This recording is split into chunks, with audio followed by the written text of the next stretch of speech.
Stock x ray. आज हम एक ऐसे सेक्टर के ऐसे शेयर की बात करेंगे जो कि आपको खुश भी करता है, लेकिन जब आप जाते हैं तो थोड़ा सा आपको पॉकेट पर दुख भी देता है।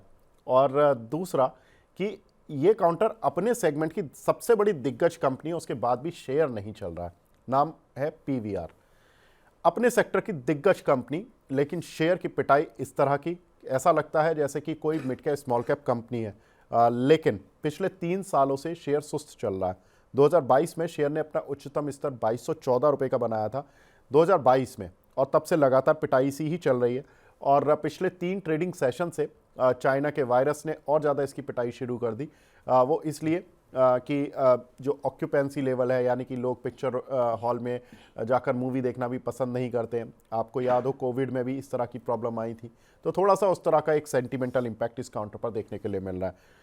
प्रेशर में और क्यों है ये काउंटर, उसके भी कुछ रीज़न हमने देखे, रिपोर्ट्स वगैरह पढ़ी। तो ऑक्यूपेंसी लेवल, यानी कि अगर आप पिक्चर हॉल में जाते हैं पीवीआर के, तो आप देखते होंगे केवल 20 से 25% सीट ही बुकड रहती हैं, बाकी 70 से 75% तक जो सीट्स होती हैं वो खाली रहती हैं। यही एक इसका सबसे बड़ा कारण है। और कंपनी कहती है कि अच्छी फिल्में ही नहीं आ रही हैं, तो ऑक्यूपेंसी बढ़ेगी कैसे, तो ये एक बड़ी प्रॉब्लम है। अब दूसरा कि कंपनी के साथ यही प्रॉब्लम इसलिए बढ़ गई है क्योंकि कंपनी इस चक्कर में टिकट के प्राइजेस नहीं बढ़ा पा रही है। पिछले 3 तिमाही से लगातार इनकी जो औसत टिकट प्राइस है वो 235 से 276 रुपये के बीच ही है, और ये घट बढ़ रही है, कुछ भी नहीं हो रहा है। फूड बिवरेज सेगमेंट भी बिल्कुल स्टेगनेंट है, यानी कि वहाँ से भी कोई ग्रोथ नहीं आ रही है। ब्याज अलग इनको किल कर रहा है कि जितना ये नई स्क्रीन्स खोलते हैं, नए जगह पर पिक्चर हॉल खोलते हैं, वहाँ पर इनको पैसा लगाना पड़ता है, तो ये इंटरेस्ट कॉस्ट इनके प्रॉफिट को पूरा इरोड कर देती है। ऑपरेशनल लेवल पर कंपनी प्रॉफिट में रहती है, लेकिन जैसे ही इंटरेस्ट कॉस्ट उस प्रॉफिट में से लेस होती है तो इनका नेट प्रॉफिट जो आता है वो लॉस में चला जाता है। ये कंपनी के साथ बड़ी प्रॉब्लम चल रही है, लगातार 2 तिमाही से तो कंपनी घाटे में ही है इनफैक्ट। अब देखें भविष्य के ट्रिगर्स, कह रहे हैं कि Q3 तो ठीक रहेगा क्योंकि कुछ अच्छी मूवीज़ आ गई थी इस क्वार्टर में। पुष्पा 2, भूल भुलैया, सिंघम अगेन की रिलीज से कुछ ऑक्यूपेंसी बढ़ी है। साथ ही ये कंपनी क्या कर रही है कि जो इनके जो पिक्चर हॉल्स हैं जहाँ पर, या स्क्रीन्स हैं जहाँ पर कि छोटे शहरों में या बड़े शहरों में जहाँ पर कि कम रेस्पॉन्स आता है, पब्लिक कम आती है, वहाँ पर मॉल के मालिकों से बात कर रही है कि भाई किराया कम कर दो, नहीं तो हम तो जा रहे हैं। तो ये एक थोड़ा सा इस कंपनी को हो सकता है कि थोड़ा इनकी जो फिक्स कॉस्ट है उसको कम करे। साथ ही नई स्क्रीन जो कंपनी अब खोलेगी उसमें भी कंपनी फ्रेंचाइजी मॉडल पर काम करना चाह रही है, तो ये थोड़ा सा इस कंपनी को भविष्य में कुछ राहत दे सकता है।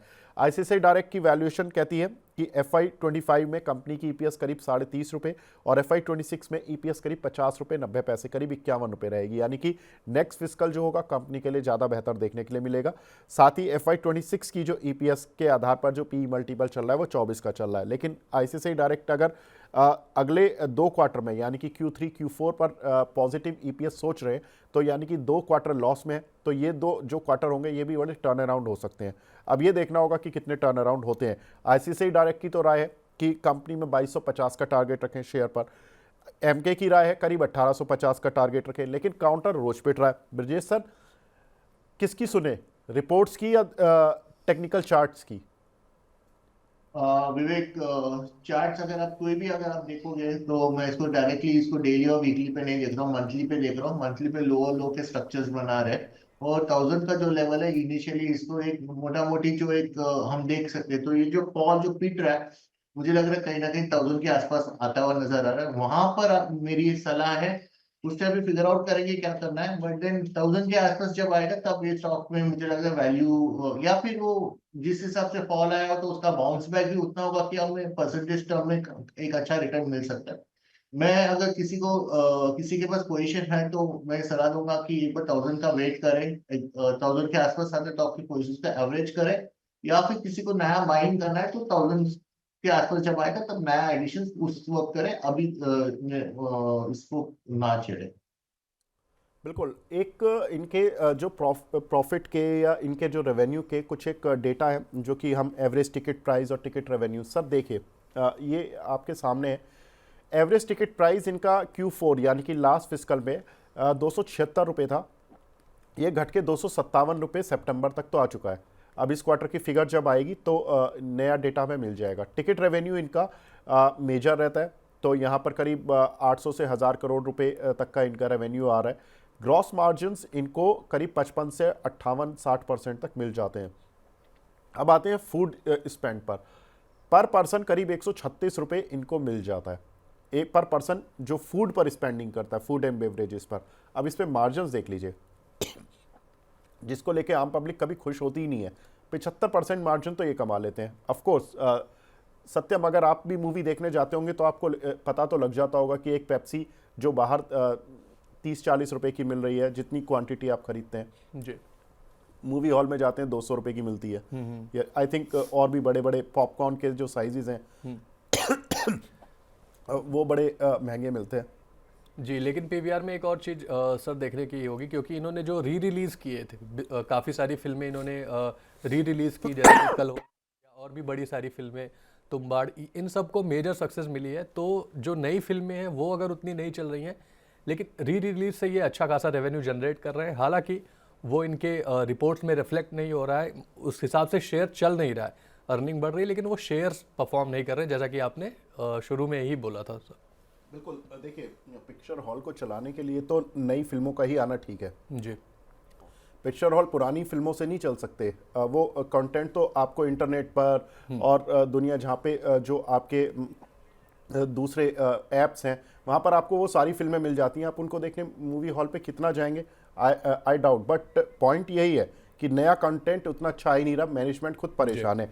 ब्रजेश सर, आप जब मूवी देखने जाते हैं सर, आपको टिकट जितनी महंगी पड़ती है, अगर फैमिली के साथ अगर आप जाते हैं, 3-4 लोग हैं आप लोग, तो अगर आप थोड़ा सा भी खाने का प्लान करते हैं कि चलो कुछ स्नैक्स के तौर पर कुछ ले लें इंटरवल में, सर कितना महंगा लगता है वो आपको, कितना जस्टिफाइबल लगता है? नहीं विवेक, आई थिंक जो फूड एंड बेवरेजेस का जो कॉस्ट है वो काफी ज्यादा महंगा लगता है, और मुझे वो वर्थ नहीं लगता है कि वो हम जो कॉस्ट जो कर रहे हैं, एक्सपेंस जो कर रहे हैं। नॉर्मली आजकल ओटीटी के चलते क्या होता है कि हम एक आधा महीना वेट कर ले तो फिर आपको ओटीटी में मिल ही जाता है सब कुछ।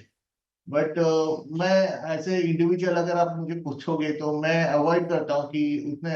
अब पानी के बॉटल पे ले लीजिए, 100 रुपए का तो पानी का बॉटल आ जाता है, तो कहीं ना कहीं वो जस्टिफाई नहीं होता है कॉस्ट। तो अगर एक आधा मूवी हम चले भी, अभी जैसे कि आपने बोला पुष्पा 2 जो आया है, वो जिस हिसाब से जो ट्रेंड चल रहा है, तो वो हम अभी भी, मैं तो अभी भी वेट कर रहा हूँ कि थोड़े और थोड़ा सा कूल ऑफ हो तो फिर शायद एक बार। कुछ कुछ मूवियाँ होती है जो मुझे लगता है कि हमें जाके देखना चाहिए थिएटर्स में। बट देन ये जो कॉस्टिंग का जो उन्होंने उनका ऑब्वियसली उनका उनको कहीं ना कहीं तो मेकअप तो करना है, तो वो जो कर रहे हैं तो जस्टिफाई नहीं है। बट देन ये एज ए इंडिविजुअल बोल रहा हूँ मैं। बट होता है लोगों को, कोई कोई वीकेंड्स पे जाते हैं तो वो ऐसे पार्ट ऑफ फन वो कर लेते हैं एक्सपेंस। बट मुझे नहीं लगता लॉन्ग टर्म के नजरिए से इतना कुछ ये होल्ड कर सकता है, ये जो स्ट्रैटेजी है।